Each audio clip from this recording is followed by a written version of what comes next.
everyone. This is Africa for Real. So excited to be here. All right. Had a wonderful weekend. It's going to be a great show. Yes. Nice to see you, ladies. Yes. Y'all looking lovely.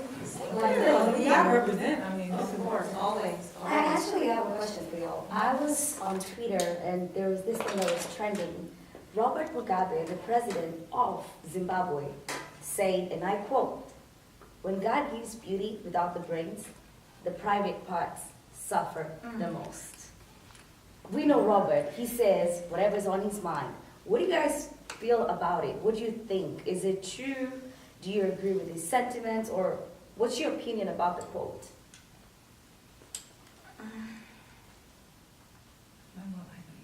No, Spicy. I'm speechless. I mean, because I was like, I have to read it over and over, like, what? But I mean, I think it can go both ways. I mean, it suffers. What's the definition of suffer? Like physical pain because you're having too much of it, or like, I don't know. I want to hear what you guys have to say.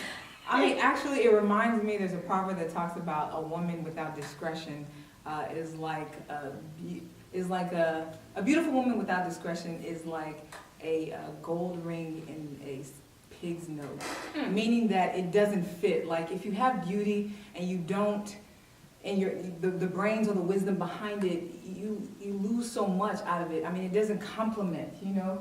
Be beautiful, be intelligent, and Right. and have something more, have substance to yourself. So I think that's what it speaks to, and I definitely agree. Vice versa, men too as well. It's not about just what you look like and the money and everything like that. Substance makes such a big deal, and I think it carries on longevity-wise when it comes to religion. I actually agree with your sentiments because to me it also is more like it's having an empty vessel without water.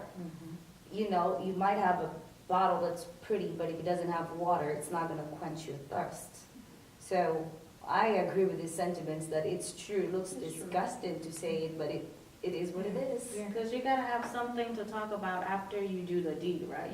I mean, you can't keep on going and going and going. So after the act She's always stops, talking about I these mean- big things. I mean, after it stops, you have to talk about something, you know?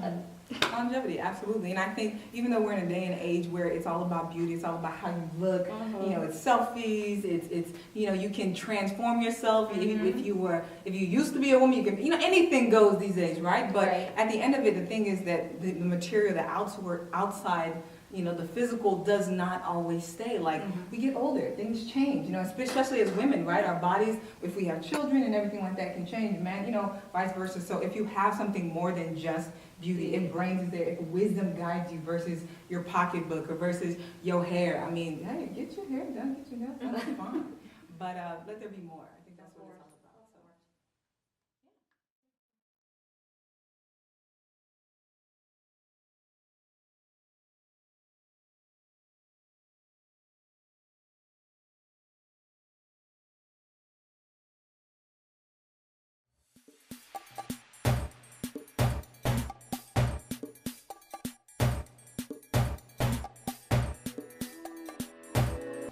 All right, sisters, I got a question for you. Go ahead and then Now, you go on a date with a guy.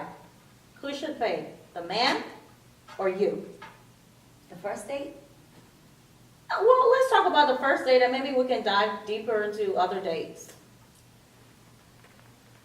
You have to think about it? Okay. Well, yeah. personally, Uh-huh. I would let the guy pay. Reasons being, I don't want to hurt his ego. Because he might feel I'm coming out too strong.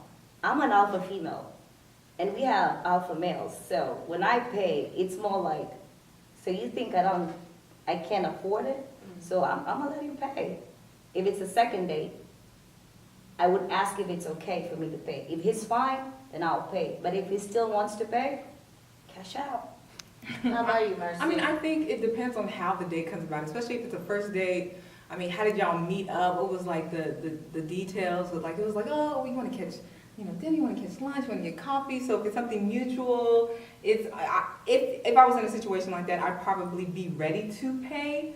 Just so it's not like, okay, you know, not with that attitude of like you have to do it, But at the same time, I would, give a little second to allow for, the gentleman to A pay for it. second. Yeah. for the- Shoot, I'll leave my wallet at home.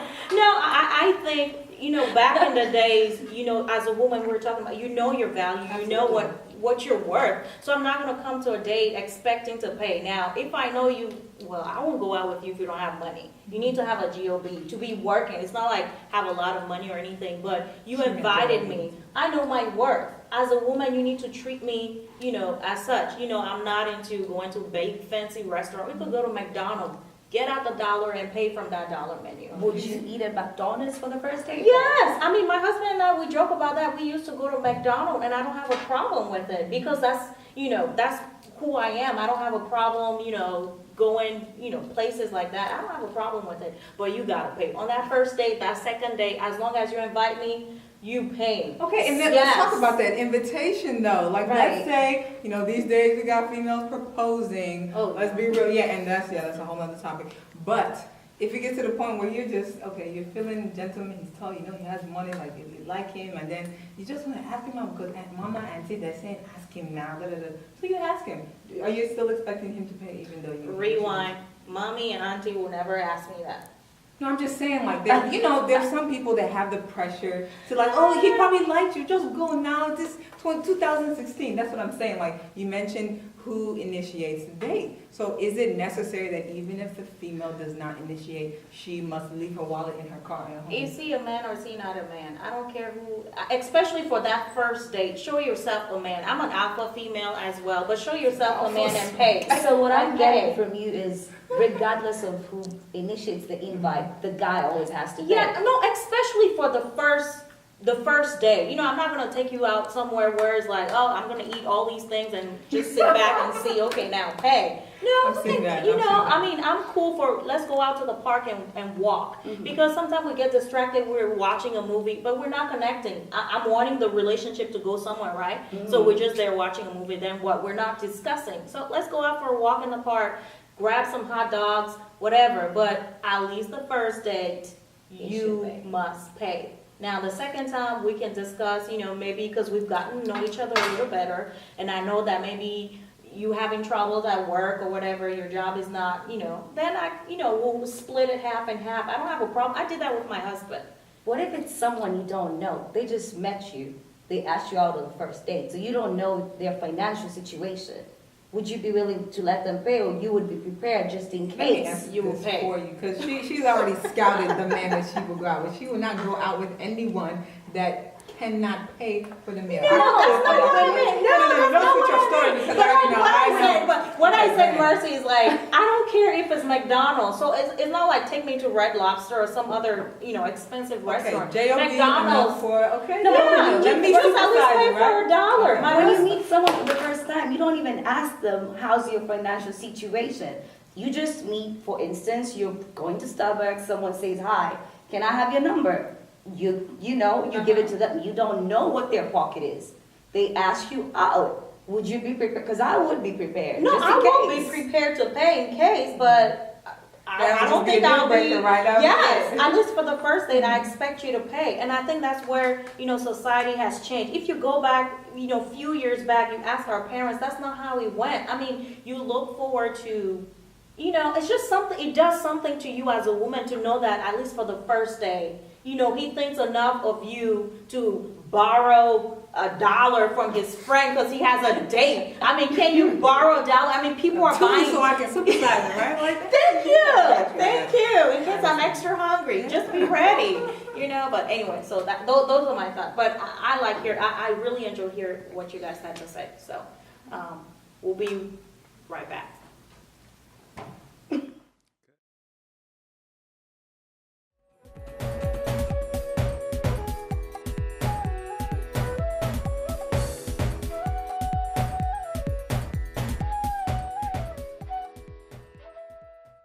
Welcome back to This is Africa for Real. We have a very, very sensitive topic to discuss with you, our listeners, and amongst ourselves. We're going to go back to November of 2015, the Paris attacks. Over about 130 people reportedly slaughtered in Paris due to ISIS terrorists. Now, on social media, Facebook, Twitter, different accounts, we saw that the Paris flag came about, and a lot of people were posting flags on their profiles to represent their support for the Paris victims. Burundi, we know, is a country that has gone through so much turmoil, but no flags, nothing changed. So there's been a lot of controversy about the representation of different countries when tragedies happen, and I want to get your takes on the situation, lady, and we'll go into more detail. I mean, it's sad. It seems like we, or the continent of Africa, is always at the back of people's mind. You know, it's like, oh, it seems like maybe it's expected for them to fight among themselves, so they'll sort it out. So it was just tragic that there wasn't more support from the world, I think. I think what is more hurtful is most of the Africans were actually in the forefront of changing their profile pictures. Yet we have something at our backyard that's been ongoing for months since the president wanted to go for the third term. So to me, it's more like we have to start from within ourselves.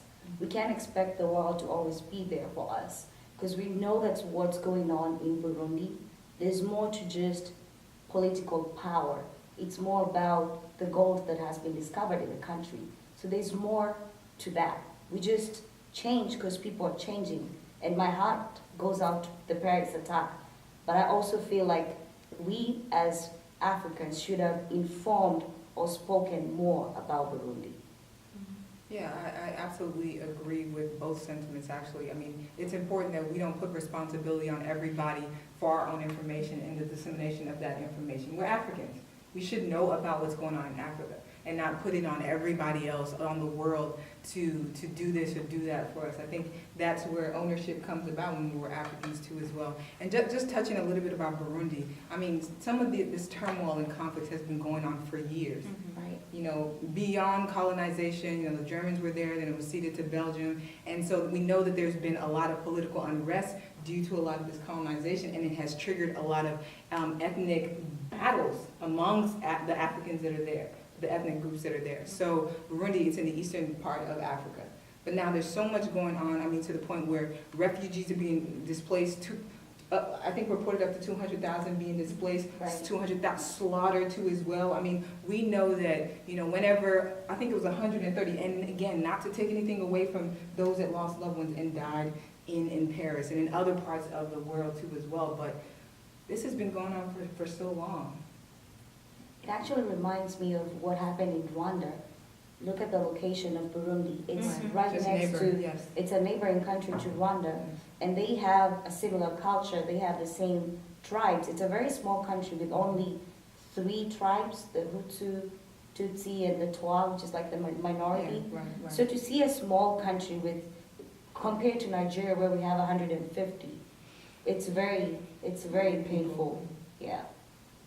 History is repeating itself. Correct. And that's too bad that we can't learn from our history. We can't sit down and learn from our history.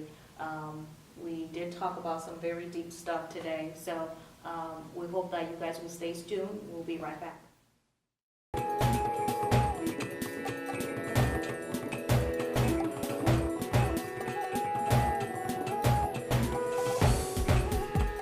Welcome back. We are here. This is Africa for Real. We've been talking a little bit about Burundi and the situation there and how social media plays a part in explaining or dictating what is going on in Africa and our part to play as Africans in talking about these issues. We're going to move a little bit into Nigeria. We know that Boko Haram has been terrorizing the country for years, and not just Nigeria, but has moved into parts of Chad and Cameroon too as well.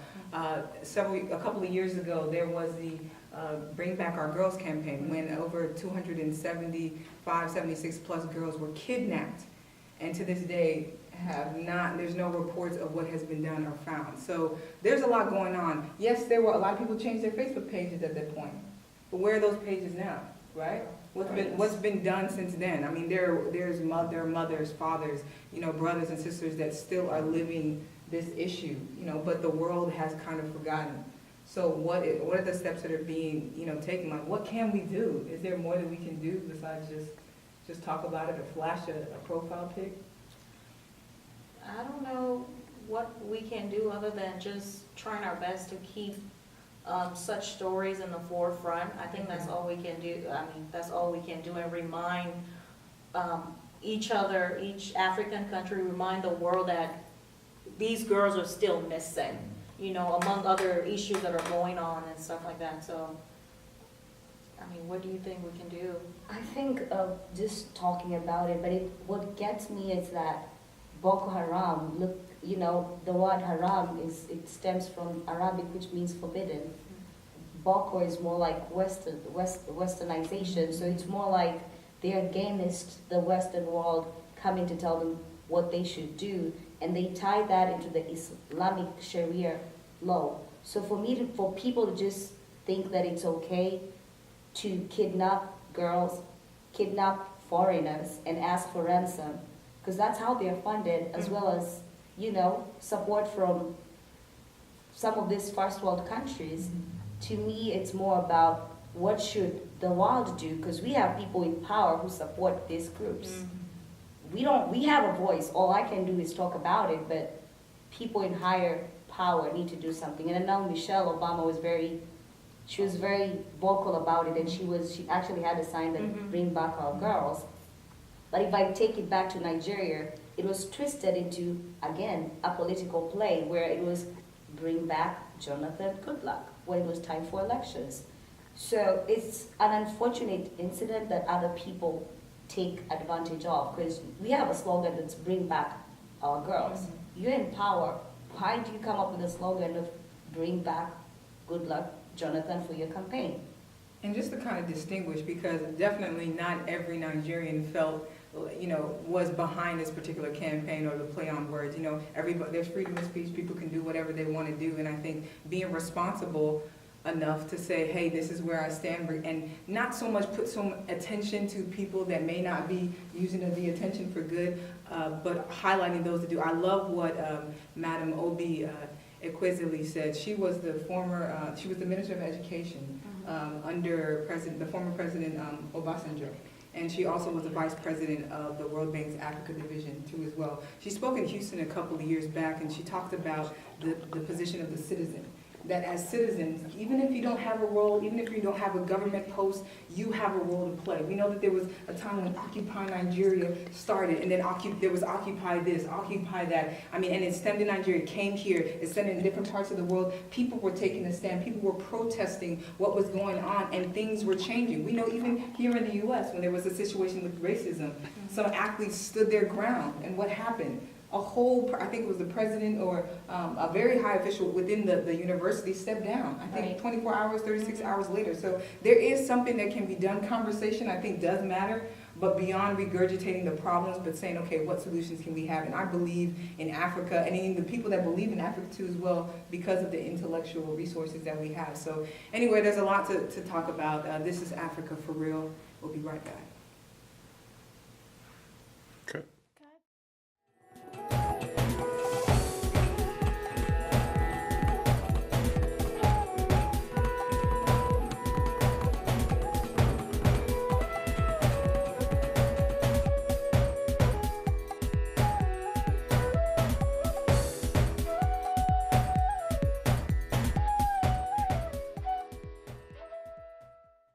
Welcome back. This is Africa for Real.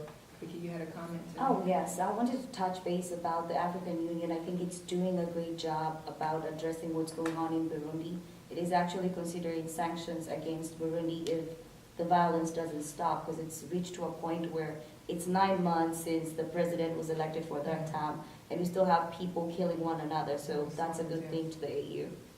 So again, we know that there is a lot being done. It may not hit the media or be seen on Facebook or anything like that, but there are people that are moving. And so again, this is Africa for Real. We'll be right back with a special guest, so stay tuned.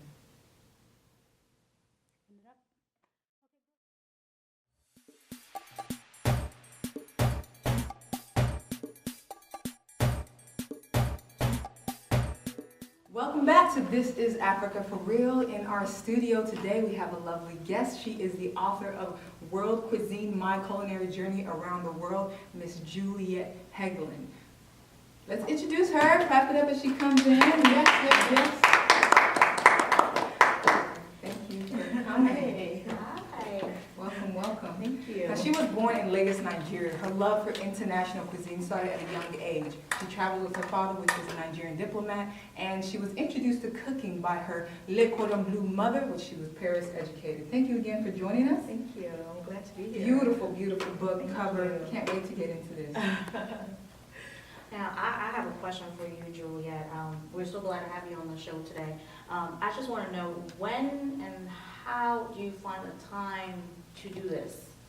Oh, that's an interesting question because I have absolutely no idea. Oh, Basically, this is what I do when I should be sleeping. okay. So we see that you have your son, right? How old is your son? He's 22 months. Oh, You had still a baby. hands full. Oh, yes, definitely. First definitely. one? First one. You know, you count in months up until I- as long as you I can know, when you I have the know. first one, yes. What are some of the challenges you'd say you faced when you took a year break and just decided to travel over the world? Well, the first challenge was what to do with our apartment. Okay. So we decided to just give up our apartment. We decided to do that. And we packed up everything, put it in storage, and we had to basically just have 2 suitcases. My husband had one and I had one. You know, we had 50 pounds each and that was it. You know, we had to live out of the suitcase For a lady? for, Just one I suitcase? know, I I could do it. know. Hey, well, you know, I did traveling- some shopping I was along gonna the say, way, I you was know. gonna say. A lot of shedding Oh, stuff yes. and buying new ones. All Very right. nice, very nice. Now let's get into the cuisine book here a little bit. It spans 20 countries, 5 continents. Tell us about how you came up with compiling the different cuisines. Well, initially when I started the project, I actually did not plan it to be a cookbook. Okay. My husband and I just got married and we moved to Melbourne, Australia. And I was just inspired by the food there because the ingredients in Melbourne are just amazing. They have these wonderful farmers markets with all kinds of food. Very fresh. With all, very, very fresh food. So I just started buying a lot of different kinds of food and trying new stuff that I had never really tried before. And before I realized it, I had all these different dishes from different countries. And as we traveled more and more, I would do a cooking class in each country we went to learn a little bit more about the cuisine and how to make the So food. you were learning, or were you teaching at that point? No, I was just learning at that point, yes, Okay. yes. So I started out learning Okay. and now I'm teaching. Awesome. Oh, you teaching? You Oh, giving classes? Yes, Where? I give cooking classes. In yes. Houston? Yes, in All right, Houston. anybody sign up? I'm signing up for Next that. 2 of us. We'll definitely have more information about where you can get details on the cooking classes, on the book in general. Now, we've noticed that you are on, what, volume 3 of the book? Yes, so there are 3 volumes. Okay. The first volume contains breakfast and brunch, appetizers, desserts, and main dishes. And then the second volume is sauces, and the third volume is side dishes. And the reason I did it that way is because I love to cook, obviously, right? And when I'm cooking, you know, I like to have my cookbooks open, and I don't like flipping between pages. So Okay. the idea is that if you're cooking a meal from the main dishes section, which has a sauce and a side dish, you can have all 3 books open at the same time on your kitchen counter and do your cooking that way. Wonderful. Smart. So that's why it's done that way. Now, what is your go-to dish? It's something that is quick, it's easy, you know, time these days, social media, it seems like we have more time, but we don't. But what would be like a go-to dish? Oh, I must say my pizzas are some of the favorites. So Oh, I very have nice. a fake blue cheese and almond pizza. That's one of my favorites. Wow. It literally takes 20 minutes to make, and my boys love it. So Awesome. What's the favorite dish that you've made from all the countries that you've been to? What's your most favorite dish and from which country? oh, that's a hard one. Um, That's a really hard one because I love every dish in the food, in every dish in the book. I would say, okay, one of my favorites is definitely the lamb chops okay. with mashed potatoes and a chicken liver sauce.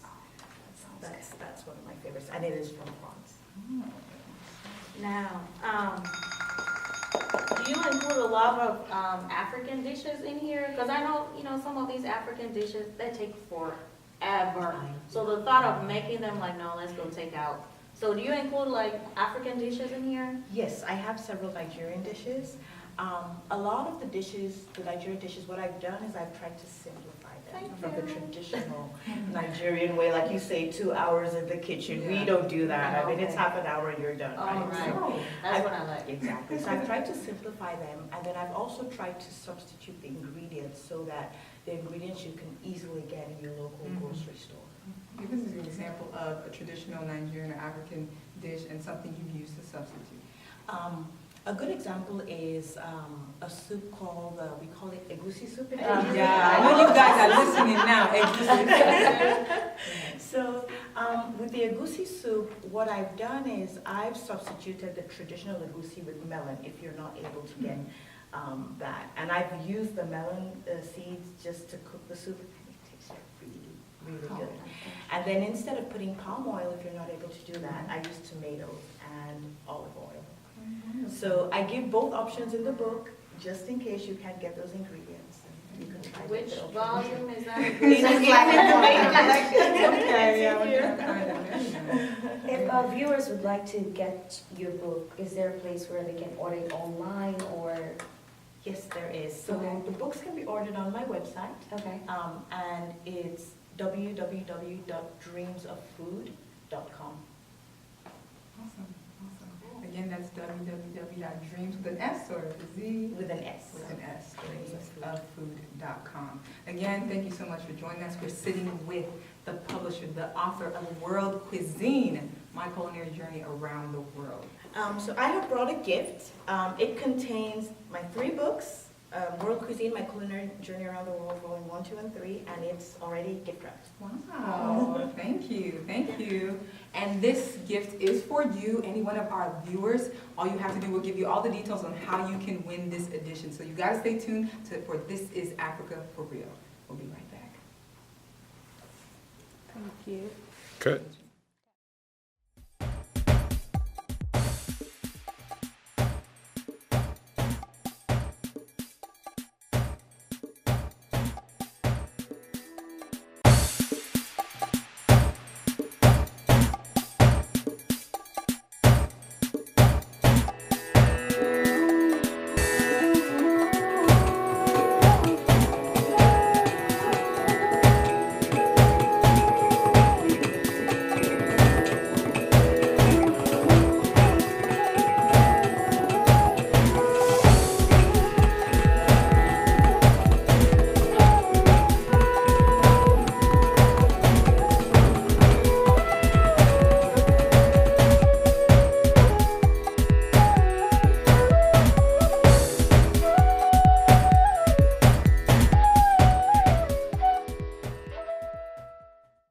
We have Manuela, Mercy, and BK.